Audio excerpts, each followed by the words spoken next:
So after 44 days of polling in the Indian elections, we are finally looking at election results day. We don't have a final result yet, but they are coming in. So for the next 30 minutes, join us on the Sky News app and social media platforms as we see those results coming in, talk about them with our India correspondent, Neville Lazarus, and get the feeling on the ground. We'll also be taking your questions, so get involved by leaving a comment below, whatever platform you're following this on. Let's go straight to Neville Lazarus, our India correspondent. Neville, thank you for joining us.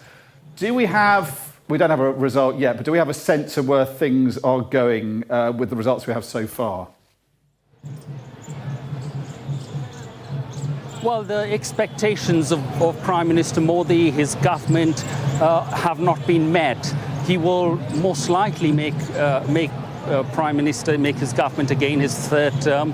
But we've seen his numbers come down really low this time. In fact, his party alone will not cross the 272 mark, which any party needs to form government. So he will have to depend on his coalition partners, the pre-poll coalition partners, the NDA that he has made in earlier on. Now that will mean that there will be pulls and pushes. There'll be checks and balances. There'll also be political parties, regional parties that will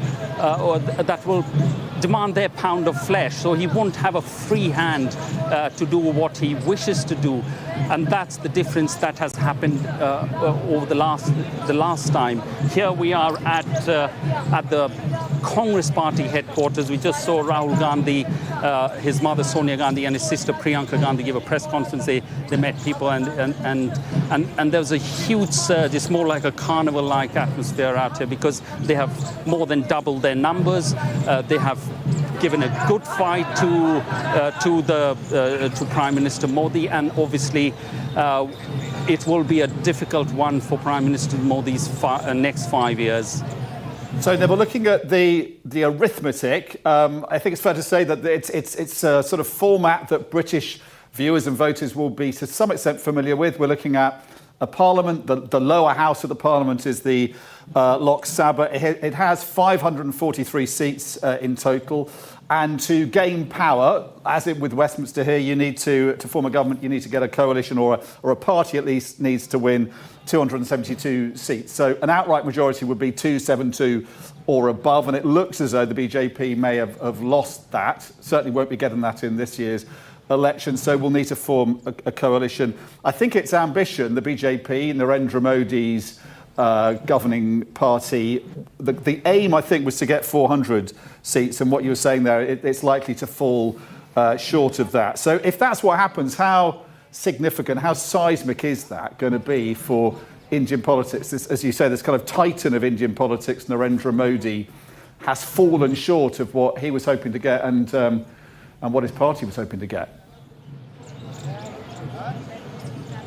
Well, the first time that he came into power, 2014, it was for the first time a single party got the majority across the 272 mark. So after 30 years, we had a single party that had majority in Parliament, and that made a lot of difference. So you had a lot of policies. He didn't, even though he was in coalition politics, he had junior parties, he really didn't depend on them. He would on their own, they could take all those kinds of decisions that would be quite unanimous to him, and that's why we've seen this kind of a strongman leader in the country for 10 years. 2019, those numbers went to 303. It went higher up, but this time it's obviously fallen below 272. And that has a big effect. The 400 figure, most pragmatic analysts wouldn't believe those figures because the party, the BJP, had already saturated its votes and its MPs in its bastions, in the sort of the heartland Hindi belt. And therefore you had, it was already saturated. In the south, you didn't have much sway out there. And therefore, the 400 was more or less like a dream, but anything above the 370 mark of his own party would make a big difference. And the fear here was that crossing those 400 mark he would be able, or the government would be able to change the constitution, and that sent a really strong message across the country where people thought that with someone of this ideology that could change the constitution or make changes in the constitution would be very dangerous, and that would have an effect on various stratas of society, the downtrodden who have reservations, the Muslims, the minorities who are given reservations out here. And this was picked up by the opposition party, the Rahul Gandhi and the Congress party really played that up, and it became a very important issue in the elections this time.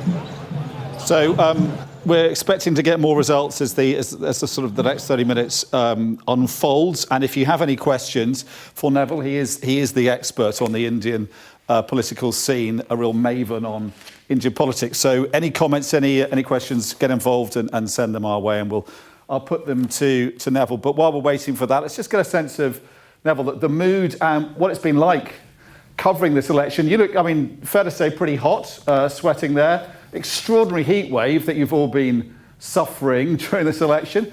What impact has that had on the election, and has it reduced the turnout? Has it discouraged people from coming out to vote? Because it's been 50 degrees and above there, hasn't it?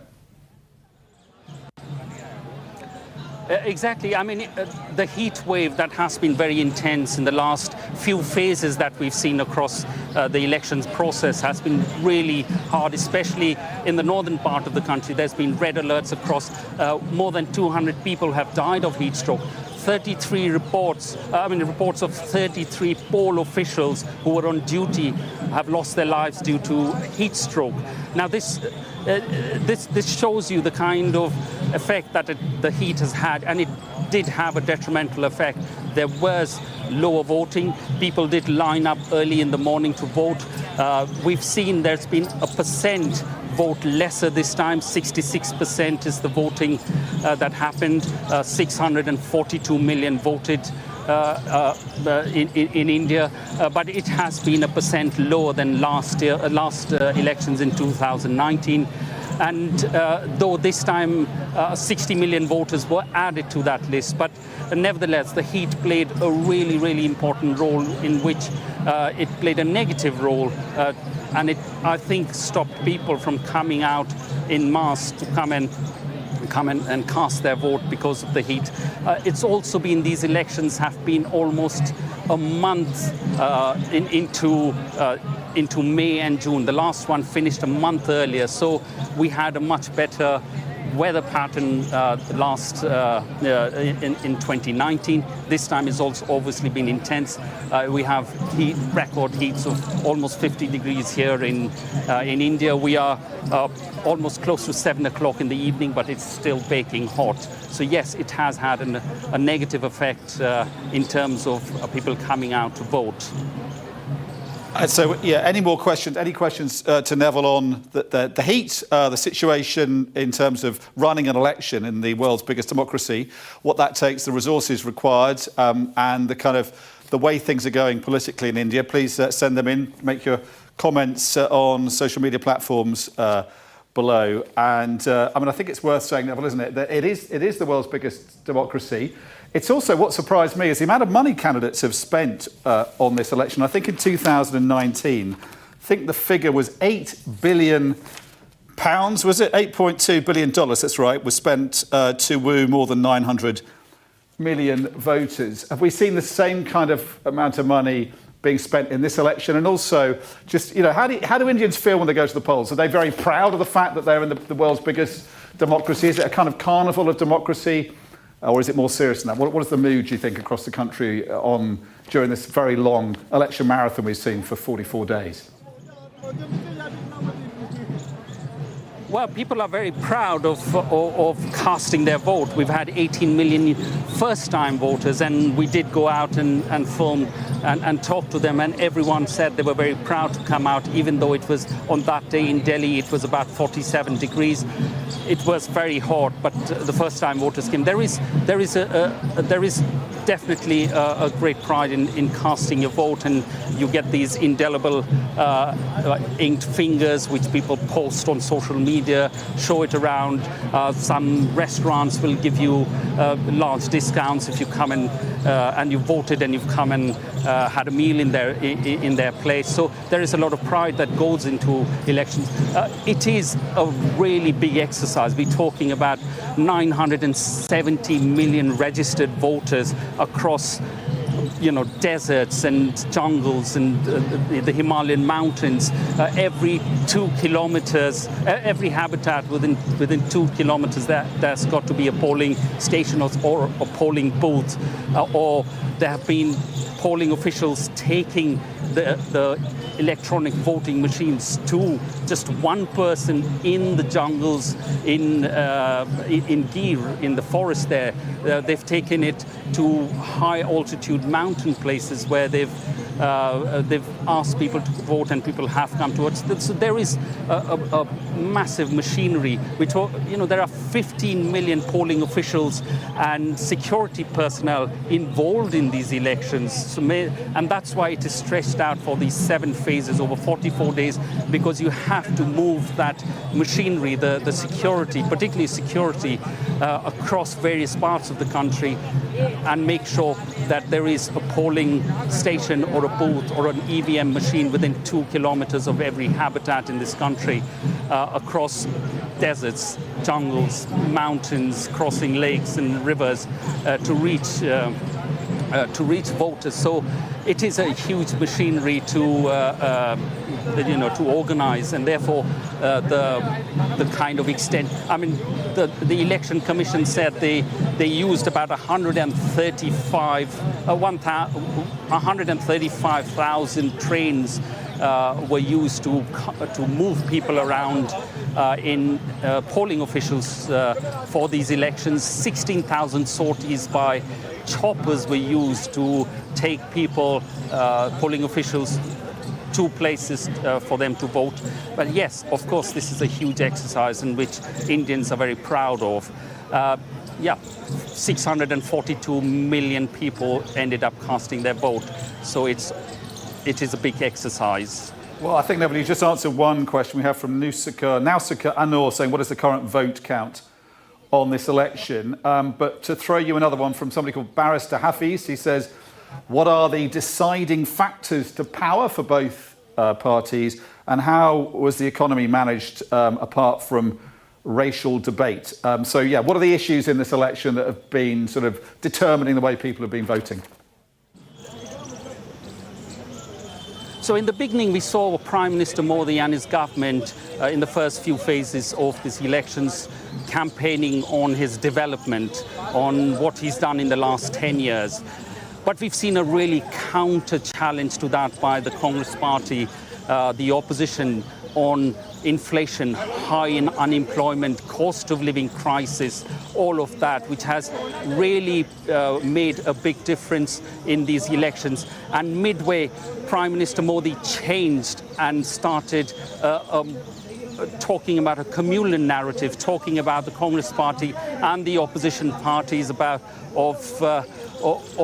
appeasement politics, appeasing the Muslim population, and therefore bringing in a communal angle, which also didn't go very well down with a lot of the young people. And we've seen in rural parts of the country, most of the numbers where Prime Minister Modi's government has lost has been from those places. So it's been cost of living crisis, inflation, very high employment, and inequality, which has been exceedingly high in the last few years.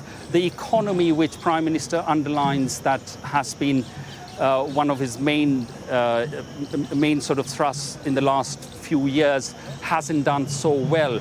We talk about India being the 5th largest economy in the world, but the GDP per person per basis is really low. That India ranks at 136 in those terms. So a GDP, a 5th largest economy in the world, high growths of 6 to 7 or 8%, but when it comes down to people's income and expenditure and cost of living, it doesn't really matter what the GDP and the fifth largest economy mean. Fascinating insights there, Neville, and really interesting statistics. Should stress that we'll be obviously focusing on this election, important election as it is, on the world tonight at 9 o'clock. And ahead of that, we'll be interviewing the High Commissioner, Indian High Commissioner in London, Vikram Doraiswamy. So if you have questions for the High Commissioner, send them in as well, and I'll try and put them to the High Commissioner. And also any questions for Neville. We've got a couple more questions for you, Neville. One of them fairly straightforward one, so I'll put them together. One is, who has the most power in India? Is it the President or the Prime Minister? And what significance do celebrities have on the general election in India? Because, of course, Narendra Modi, an elderly man, he still has a very good grasp of the power of social media. And we've seen influencers playing a role in this. And he's been very clever at the way he's used Instagram and other social media platforms, hasn't he, to further his cause? On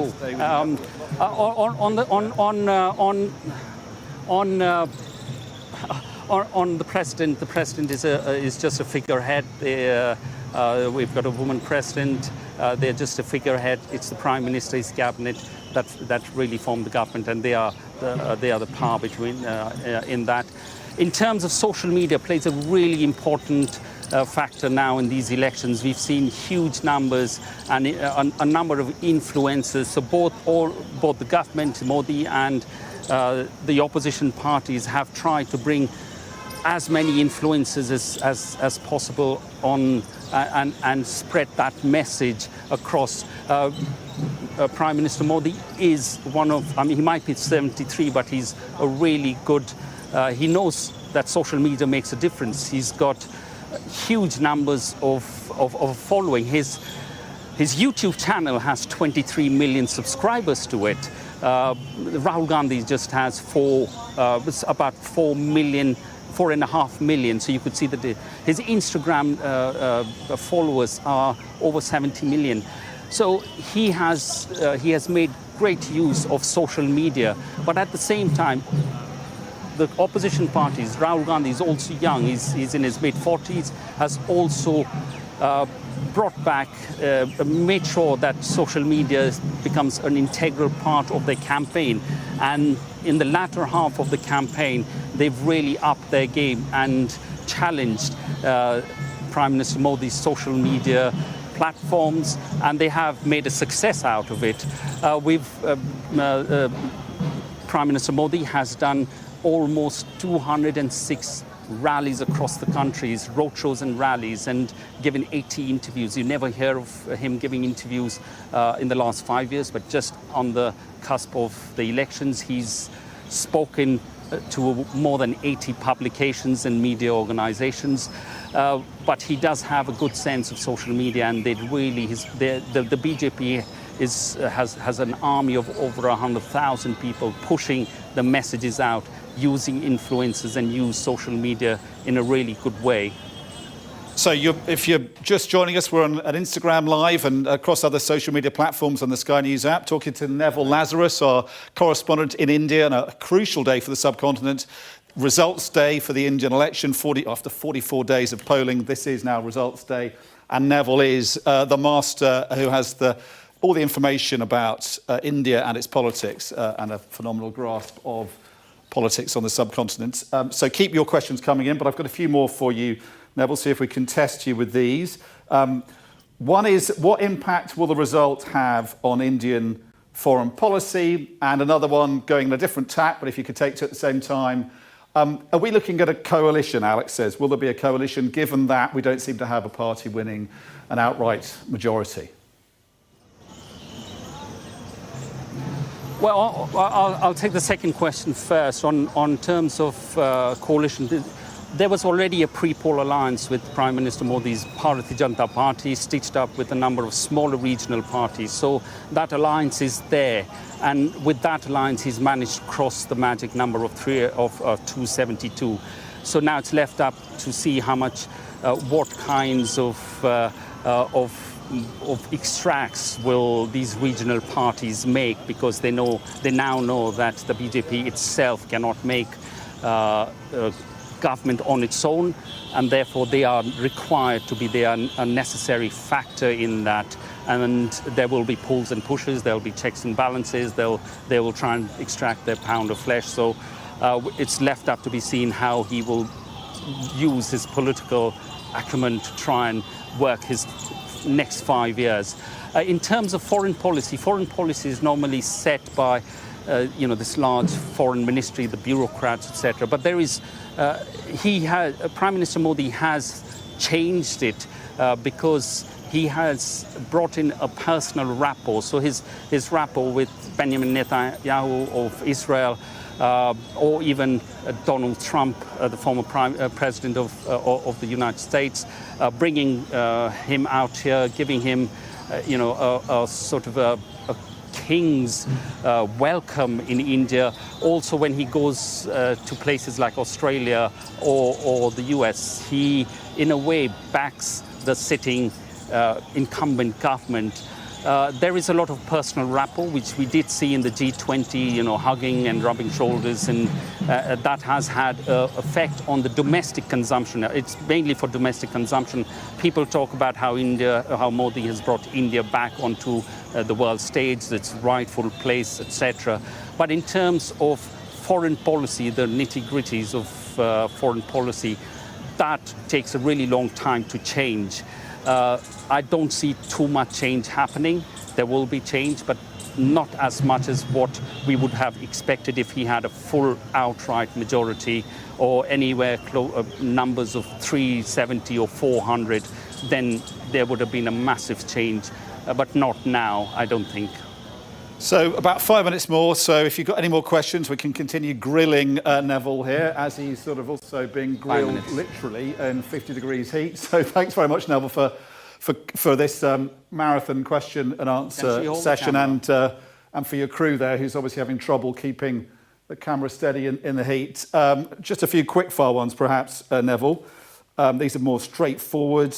People are asking how many seats are required for a party to have controlling power in the elections. Is there a chance that Modi's coalition partners could abandon him? And others are saying, does this mean that Modi has lost, the fact that he hasn't done as well and his party hasn't done as well as had been expected? Well, that is a fact that he hasn't done as well as expected, and that it will require a lot of political managing now with coalitions, smaller regional parties who will extract the pound of flesh, and being reliant on them rather than having that magical 272 number of his own. So it will have a big effect on how he manages the smaller parties, the regional ones.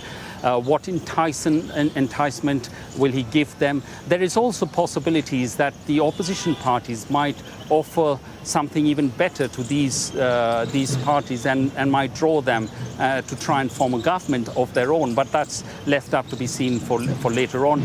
But nevertheless, it is going to be a lot of political management. Modi is seen as a very strong man. He's seen as autocratic, not listening to his own cabinet, or even regional parties as such, his coalition partners. A number of them have broken from him in the last 5 years and separated and moved on because they did not get very much in terms of their contribution and him giving them in a quid pro quo basis. So quite a few of them had withdrawn from his coalition. So it will be a lot of political management that he has to do. Sorry, Dom, I forgot the first question that you had asked. I think it was, Neville, and I'll ask you, we're going to wrap up now. So it's how many seats are required for parties to win? And if I could throw in another one, I mean, when are we going to get a final result? We've got a clear trajectory for where this election's going, but final results some point this evening, do you think?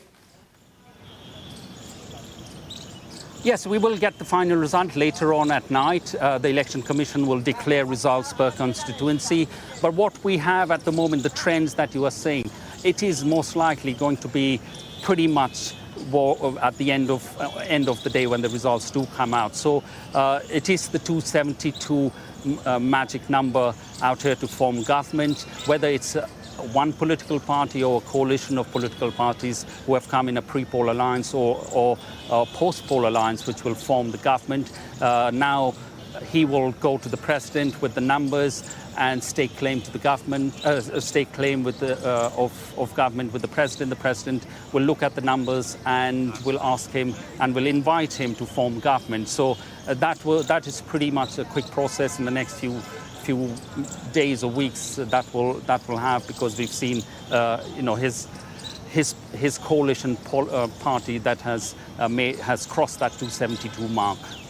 Neville Lazarus in Delhi in 50 degrees heat. We're really grateful for you answering all those questions, giving us some insights into this extraordinary election day, and good luck covering the rest of the election. We'll let you get out into the cold, hopefully, and cover the rest of the election as it unfolds later today. Thank you, Neville. So that's all from me and from Neville. Join us for the latest reaction to India's election results on tonight's The World with me, Dominic Waghorn, at 9 p.m, and also be interviewing India's High Commissioner in London, getting reaction from the High Commission here and results as they come in. At some point, we'll get a final result, which we'll bring to you, hopefully on The World later at 9 o'clock tonight.